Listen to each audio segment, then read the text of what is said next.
In early March, a 21-year-old artist from the UK called Paloma released a clip of her song Labor on TikTok, and it went viral, quickly earning over 1 million likes.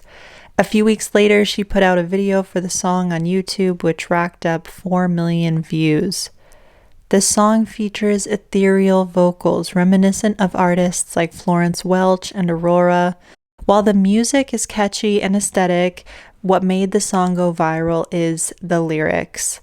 Paloma challenges the status quo by accurately depicting the frustration, hardship, and drudgery women often experience in relationships. In doing so, she shows a perspective that's familiar in real life but rarely seen in popular media. Mainstream narratives tend to portray a romantic fantasy that is very disconnected from reality. The popular narrative. The popular narrative surrounding heterosexual relationships is this: a woman needs a man to be happy. Men avoid relationships because they find them suffocating.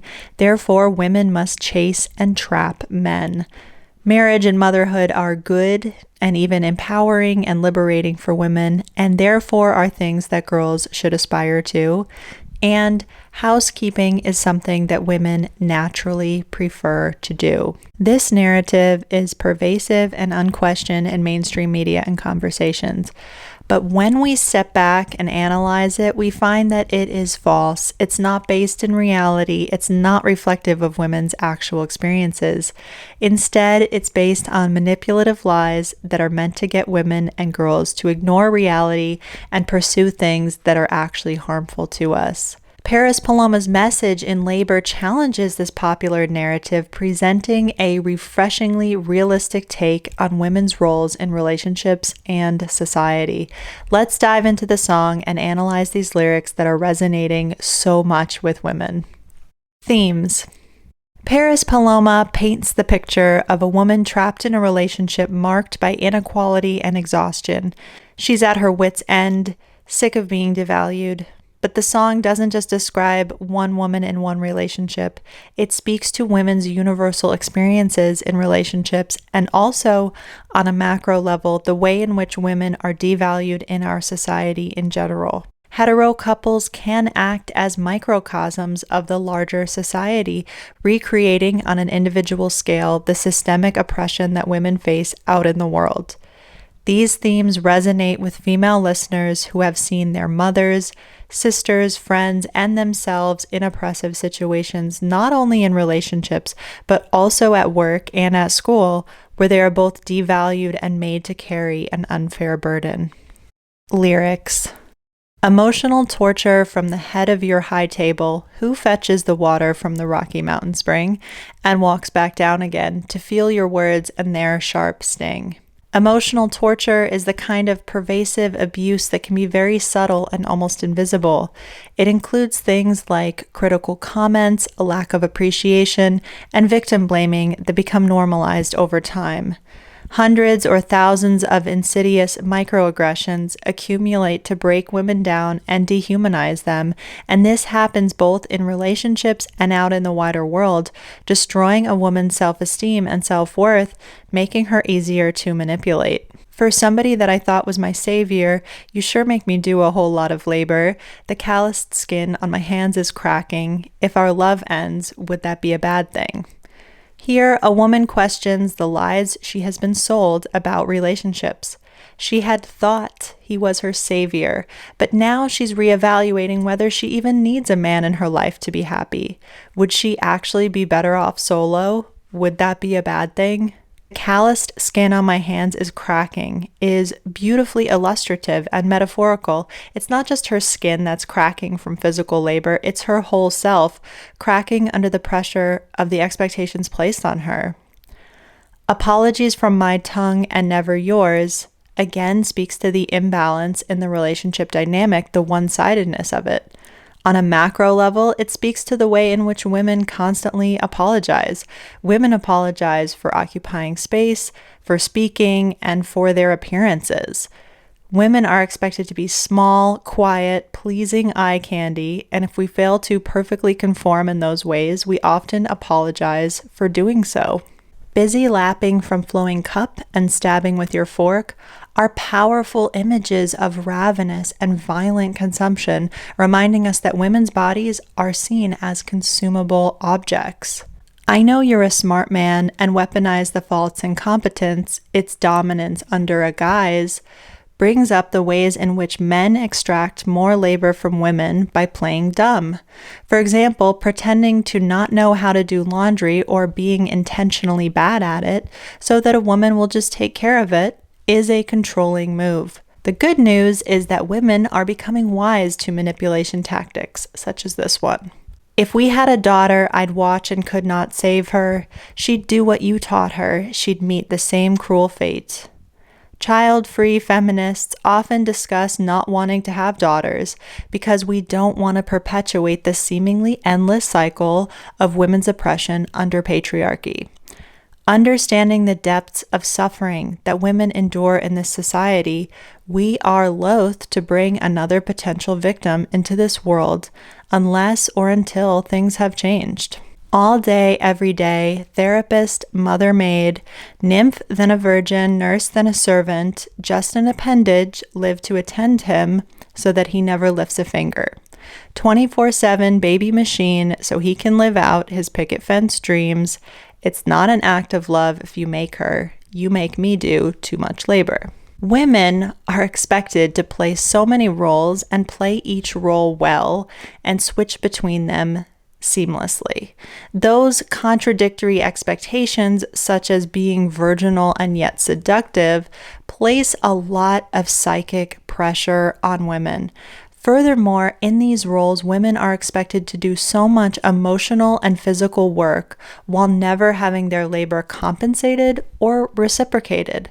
We're supposed to be our male partner's therapist, maid, and nurse, but we're not supposed to have the expectation that anyone will be those things for us. This is a one-sided deal. And despite filling all those roles, women are still denied humanity. We're not fully human. We are appendages. We're in the background. Men get to live vibrant, actualized, humanized lives. In fact, a man can live a dream, his dream. Men are in the starring roles and women are relegated to supporting roles at best. At worst, we're just the set dressing, the scaffolding. Ultimately, women are reduced to being baby machines, which is a completely dehumanizing concept, as a machine has no emotions, no expectations, and is deserving of no respect. But that's often how women are treated. Paris Paloma reinforces the interminable nature of women's oppression through repetition. All day, every day is followed by 24/7. These phrases mean the same thing and have the same number of syllables, which helps drive home this point. And finally, this section includes 3 instances of double meanings. First, so that he never lifts a finger. This can refer both to the fact that women do chores so that men don't have to, since men are put on a pedestal where certain things are considered beneath them, things that we call woman's work.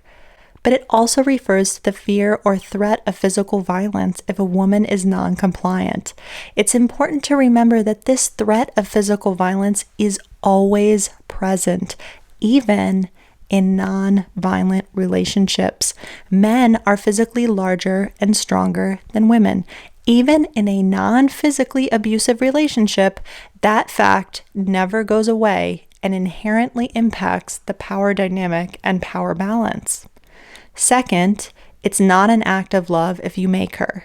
This could be talking about the fact that women do housework not out of love, but out of obligation, but it could also be referring to rape.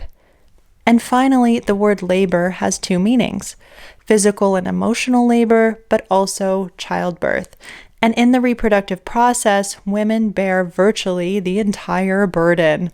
All men do in producing the next generation is ejaculate, which feels good.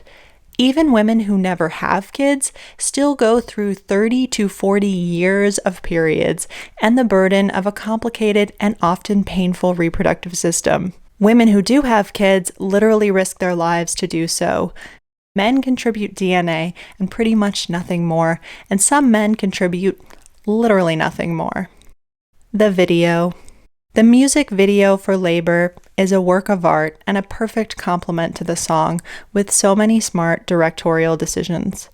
The 4-minute video depicts a couple in a candlelit quasi-Renaissance setting, sitting down to dinner.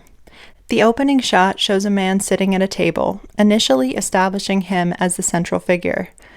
For the first minute, we see neither his face nor that of the woman, who is introduced in a harried state of rushing around, putting the finishing touches on the meal. Their anonymity implies that this tale is not about these two specific people, but any and every couple. What we're seeing is a universal story. The opening shots, which include some beautiful still lifes, are reminiscent of paintings by Rembrandt or Vermeer. The man's stillness and his silence, which is maintained throughout the video, could symbolize his steadfastness in his sense of entitlement and the way patriarchy is fixed and unmoving, but it could also represent his inability to adapt and care for himself. The woman's motion, on the other hand, shows her mobility and potential, and she sings throughout, proving she is capable of using her voice. Eventually, the woman sits down and we see her face as she lights a candle on her side of the table, foreshadowing the way in which she will prioritize herself later in the video. For now, she watches with mild disgust as the man gorges on the meal. He stares at her as he eats, knowing his manners are disgusting to her, but not caring, asserting his natural right to act how he pleases without consideration of her feelings. That he eats while she sits brings to mind a couple of things. First, there's the fact that in some cultures, women and girls eat only after men and boys are finished eating, causing hunger and food insecurity to have a distinct gender bias. In fact, about 2/3 of hungry people throughout the world are female.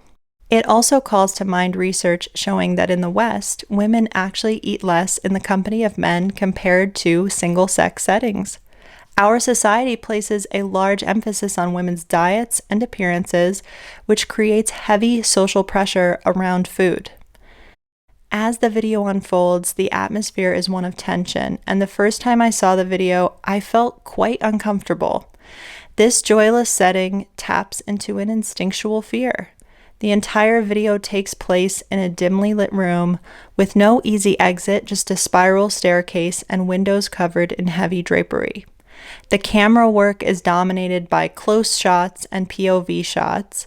It's anxiety-provoking and claustrophobic and threatening. There is a definite sense of being trapped and the possibility of something happening. As the man eats, the woman begins to sing more defiantly, and her disgust in him and the situation turns to a resolve to do things differently and satisfy herself.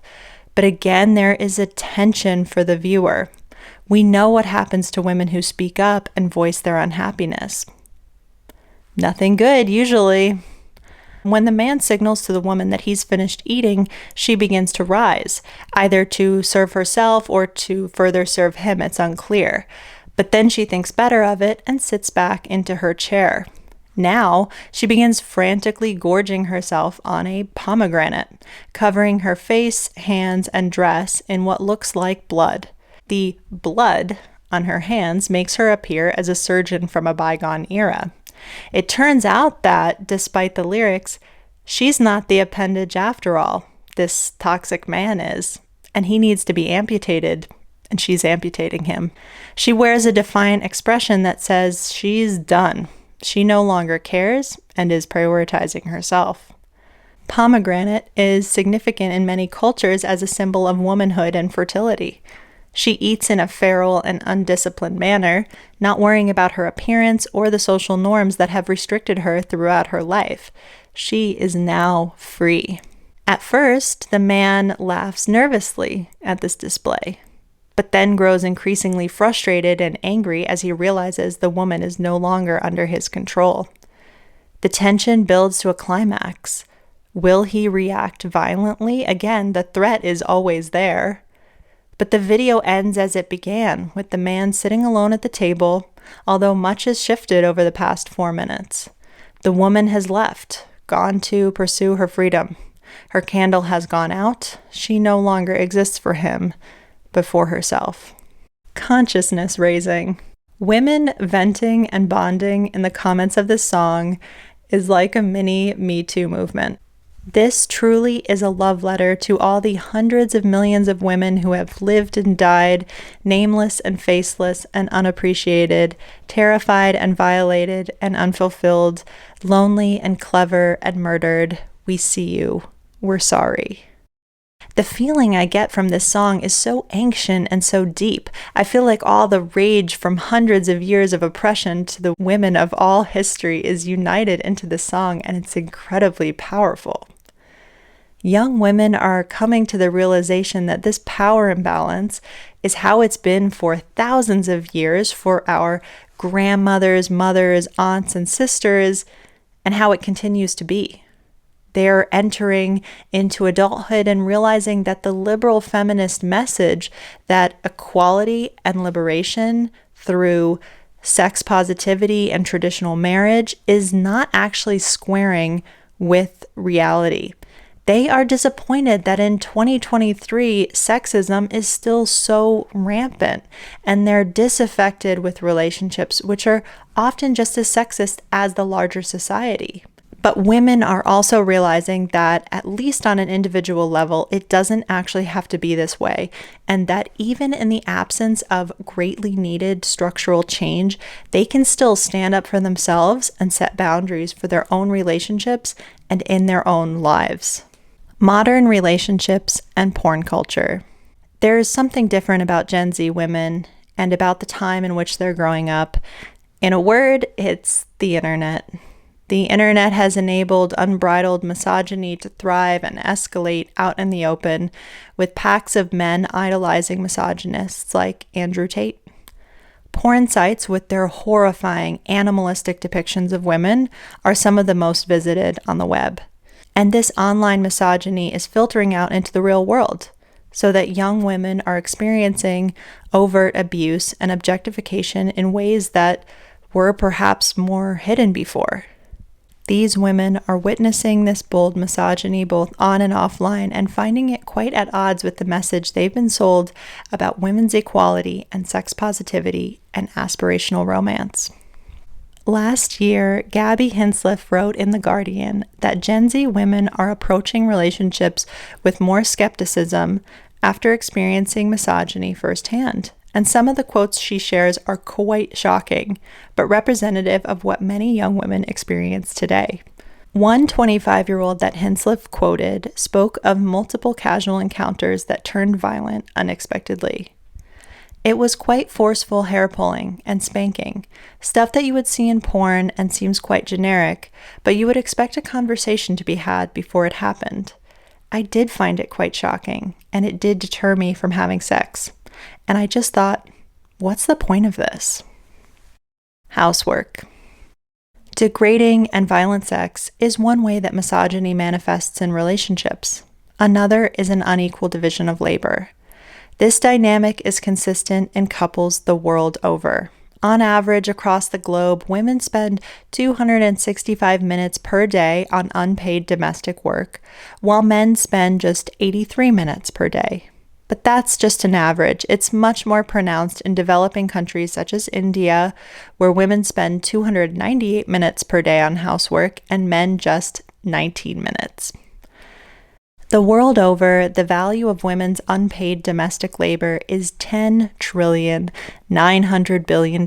which is more than the annual revenue of the 50 largest corporations in the world combined. In the West, it's common for both men and women to work outside the home. A recent Pew Research study found that in couples where both people earn the same amount, women still bear the burden of the majority of housework. And even in couples where the woman is the primary financial breadwinner, she still does the majority of housework too. Claire Kane Miller has written extensively on this topic, and especially on how men consistently overestimate their contributions to the household. Not only do men expect to be waited on most of the time, but they think they deserve outsized credit for the little they do contribute. On top of all of this, research shows that women's sexual attraction to their partner plummets when men avoid doing household chores. Women begin to view them as childlike dependents rather than lovers. Attitudes of entitlement to a woman's labor are, of course, worst amongst conservative men. Conservative political pundit and grown-ass man Ben Shapiro famously doesn't know how to do laundry.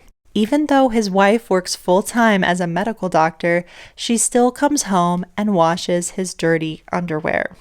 Gross. Matt Walsh, another conservative talking head, tweeted on the subject of chores. All a man wants is dinner cooking on the stove. It's important to note the language he uses. He removes the woman from the equation entirely, which is so typical. Men think chores just magically get done. There isn't a woman cooking dinner, it's just on the stove. Magic. Here's another tweet that echoes the same concept. My friend and her husband lived in an apartment that had a soap dispenser installed on the edge of the kitchen sink. When they moved out after 2 years, he marveled to her. It's amazing how that dispenser never ran out of soap in all this time. Women's work is truly invisible. It's not only that women do a disproportionate amount of domestic labor, it's that they aren't even appreciated for it. Not only is there no monetary compensation, and women may have to give up career opportunities to take care of domestic work, but there is not even any thank you. Men just expect it to be done. Men take women's work for granted. Motherhood. People joke about a helpless husband being just another child to take care of, but motherhood of actual children is another place where inequality burdens women. Earlier, I mentioned the inherent inequality of the physical travails of pregnancy and childbirth. Pregnancy is statistically the most dangerous time in a woman's life, and physical discomfort, not to mention the potential for lethal complications, can weigh heavily on a woman's mind and emotions. Motherhood is promoted as a woman's natural destiny, a necessary part of womanhood, the best job in the world, and a goddess state to aspire to. And yet, in every country that industrializes, birth rates fall as economic opportunities expand for women. In developing countries, motherhood can be a means of survival. If a woman can't work outside the home, she must attach herself to a man and have his children. But as alternative paths open up, women consistently prefer them, opting to have fewer children, have them later in life, or forego motherhood entirely. If marriage, motherhood, and homemaking were good alternatives to independence and a career, if they were truly liberating and empowering in the way that they're sold to women, we would see women still choosing them as societies industrialize and include women in the workforce, and we don't see that. And so if men want to keep women entrapped, they have to systematically deny them opportunities outside of marriage. Men have systematically denied women opportunities throughout history, and still do in some parts of the world, essentially eliminating women's choice and forcing them into marriage and motherhood. And just like women aren't supported in individual relationships, mothers are not supported on a societal level, and the lack of support is the worst in conservative areas. Places that claim to glorify mothers in word do not do so in deed, denying women a dignified existence.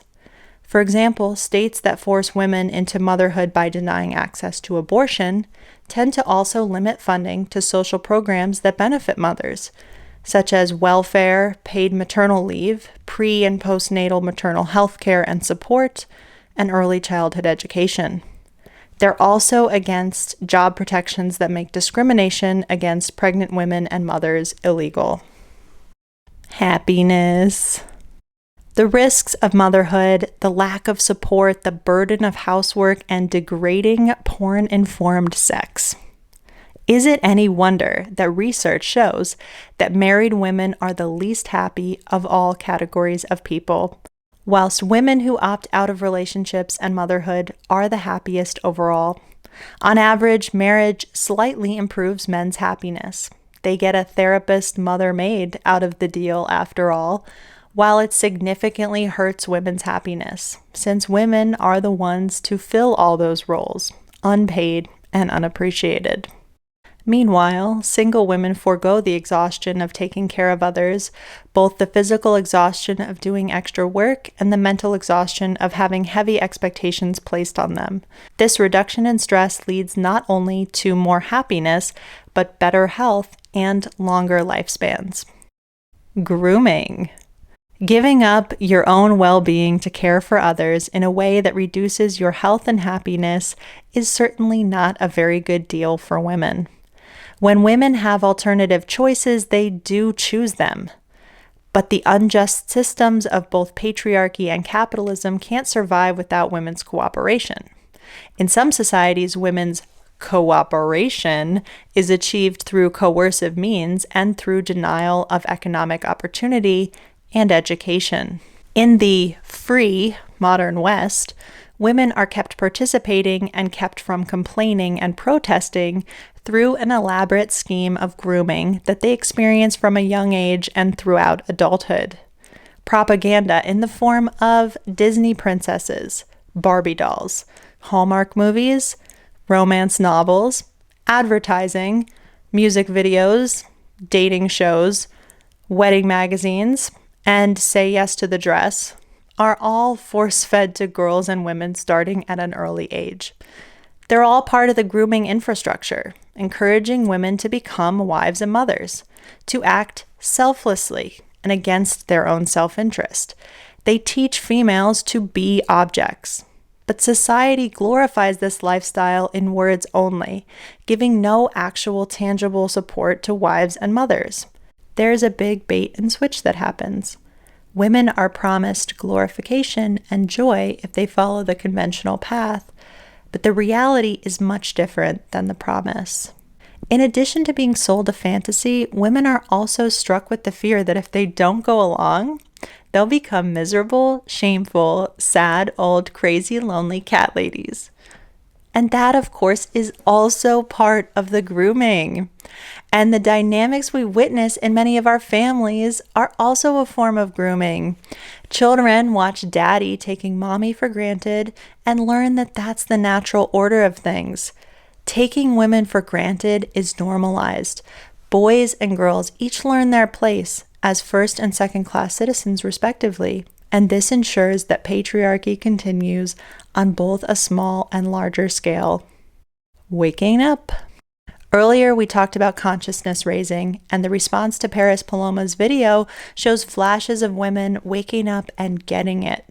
They're beginning to see propaganda for what it is, to see that the reality of hetero relationships is different from the fantasy, and that bad relationships are not the outliers, but the norm.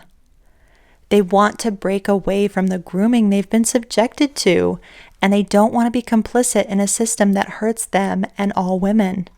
Women in developed countries are seeing how women are treated the world over and realizing that many women don't have the choice to opt out, and they are feeling gratitude for their ability to choose an alternate path, and they are choosing that path.